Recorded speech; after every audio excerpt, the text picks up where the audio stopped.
തലശ്ശേരി നഗരസഭയുടെ പുതിയ കെട്ടിടം നവംബർ 25 തിങ്കളാഴ്ച രാവിലെ 11:30 മുഖ്യമന്ത്രി പിണറായി വിജയൻ ഉദ്ഘാടനം ചെയ്യും. തലശ്ശേരി നഗരസഭാ ഓഫീസ് അങ്കണത്തിൽ നടക്കുന്ന ചടങ്ങിൽ നിയമസഭാ സ്പീക്കർ അഡ്വക്കേറ്റ് AM ഷംസീർ അധ്യക്ഷനാകും. തലശ്ശേരി നഗരസഭ ആധുനിക സൗകര്യങ്ങളുടെ 13.5 കോടി രൂപയ്ക്ക് നിർമ്മിക്കുന്ന പുതിയ ഓഫീസ് കെട്ടിടങ്ങളുടെ പണി പൂർത്തീകരിച്ച ബി ബ്ലോക്കിന്റെ ഉദ്ഘാടനമാണ് മുഖ്യമന്ത്രി നിർവഹിക്കുന്നത്. 2019 ജൂലൈ 16 അന്നത്തെ നിയമസഭാ സ്പീക്കർ പി രാമകൃഷ്ണൻ തറക്കല്ലിട്ട 7.5 കോടി ചിലവിട്ട ബി ബ്ലോക്കിന്റെ പണി 5 വർഷം കൊണ്ടാണ് പൂർത്തീകരിച്ചത്. 6 കോടി രൂപയുടെ എ ബ്ലോക്കിന്റെ പണി ഉടൻ ആരംഭിക്കുകയാണ്. നിലവിലുള്ള കെട്ടിടം സൗന്ദര്യവൽക്കരിച്ച് പൈതൃക മ്യൂസിയമാക്കി മാറ്റി സംരക്ഷിക്കും.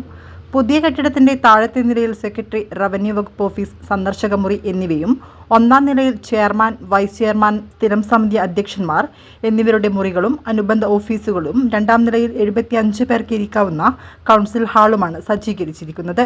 1866 നവംബർ 1 നിലവിൽ വന്ന് 159 വർഷം പിന്നിട്ട കേരളത്തിലെ ഏറ്റവും പഴക്കമുള്ള നഗരസഭകളിലൊന്നാണ് തലശ്ശേരി നഗരസഭ.